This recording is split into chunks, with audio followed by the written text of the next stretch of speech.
Hi friends, ഞാൻ ഷിജി. എല്ലാവർക്കും SR ഹോബീസിലോട്ട് സ്വാഗതം. ഇന്ന് ഞാൻ വന്നിരിക്കുന്നത് പച്ചമാങ്ങ ഉപയോഗിച്ച് നല്ലൊരു ഒഴിച്ചുകറിയുടെ റെസിപ്പി ആയിട്ടാണ്. നമുക്ക് വീഡിയോയിലോട്ട് പോയാലോ? അതിന് മുമ്പ് നമ്മുടെ ചാനൽ ഇതുവരെ സബ്സ്ക്രൈബ് ചെയ്തില്ലേ, ഒന്ന് സപ്പോർട്ട് കൊണ്ട് ചെയ്യണേ. തയ്യാറാക്കാൻ വേണ്ടി ഒരു പച്ചമാങ്ങ ഇപ്പോൾ ഞാൻ പറിച്ചെടുത്തുകൊണ്ട് വെച്ചിട്ടുണ്ട്. നമ്മുടെ വീട്ടിൽ തന്നെയുള്ള മാങ്ങയാണ്.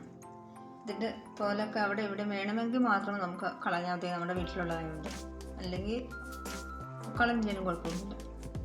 ഞാൻ നന്നായിട്ട് കഴുകി എടുത്തുകൊണ്ട് വന്നിട്ടുണ്ട്. ഞാൻ കുറച്ച് മാത്രമൊക്കെ തോല് കളയുന്നുള്ളൂ.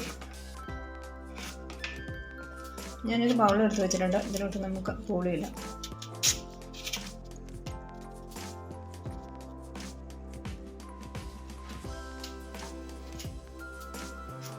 ഇച്ചിരി അരലോട്ടാക്കി കൊടുത്തിട്ടുണ്ട്. ഇതിലോട്ട് വളരെ കുറച്ച് മഞ്ഞൾപ്പൊടി ചേർത്ത് കൊടുക്കാം. ജീരകവും കൂടെ ഇച്ചിരി ചേർത്ത് കൊടുക്കാം. ഞാൻ ഇത്രയും പച്ചമുളക് എടുത്ത് വെച്ചിട്ടുണ്ട്. ഇത് നമുക്കൊന്ന് കട്ടാക്കി ഇതിലോട്ടാക്കി കൊടുക്കാം.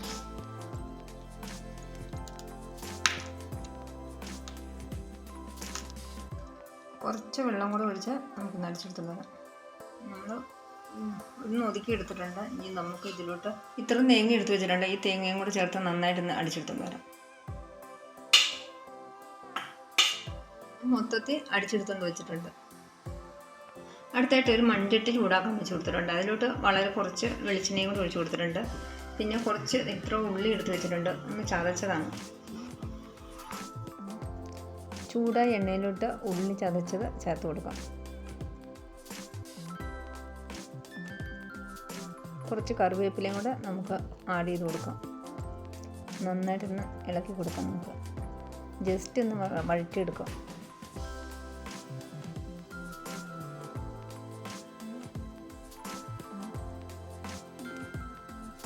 വറ്റൽമുളക് ചതച്ചതും കൂടെ ചേർത്ത് കൊടുക്കാം.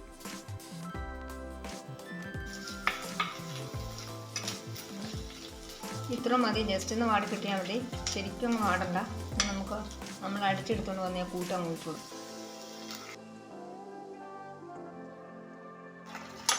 നമുക്ക് മിക്സിയിൽ ചേർന്ന് കഴുകി കുറച്ച് വെള്ളം കൂടെ ഒഴിച്ചു കൊടുക്കാം.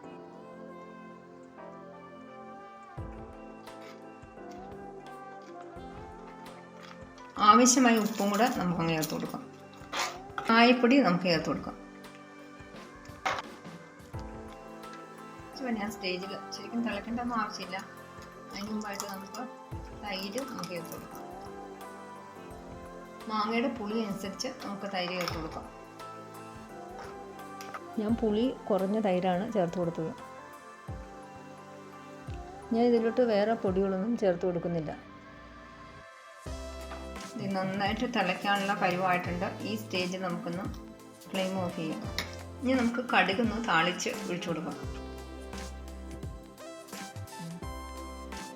എണ്ണ ചൂടായി വന്നിട്ടുണ്ട്. നമുക്കിനി കടുക് ചേർത്ത് കൊടുക്കാം. കടുകൊന്ന് പൊട്ടിയിട്ടുണ്ട്. നമുക്ക് ഉലുവ ചേർത്ത് കൊടുക്കാം, വളരെ കുറച്ച്. ഇനി വറ്റൽമുളക് ചേർത്ത് കൊടുക്കാം. കറിവേപ്പിലയും കൂടെ കുറച്ച് നമുക്ക് ചേർത്ത് കൊടുക്കാം. ഇത് നമുക്ക് കറിയിലോട്ട് ഒഴിച്ചു കൊടുക്കാം. കഴിക്കാൻ നല്ലൊരു സൂപ്പർ കറി തന്നെയാണ് നമ്മൾ തയ്യാറാക്കിയത്. ഈ കറി നിങ്ങൾ ഇതുവരെ ഇങ്ങനെ തയ്യാറാക്കി നോക്കിയിട്ടില്ലെങ്കിൽ നിങ്ങളൊന്ന് തയ്യാറാക്കി നോക്കും. തീർച്ചയായും ഇഷ്ടമാകും. വീഡിയോ ഇഷ്ടപ്പെട്ട ചാനൽ സബ്സ്ക്രൈബ് ചെയ്യാൻ മറക്കരുതേ. അതുകൂടാതെ ലൈക്ക് ചെയ്യാനും ഷെയർ ചെയ്യാനും കമൻറ്റ് ചെയ്യാനും ഒന്നും മറക്കരുത്. അടുത്ത നല്ലൊരു വീഡിയോ ആയിട്ട് നമുക്ക് വീണ്ടും കാണാം. Thanks for watching.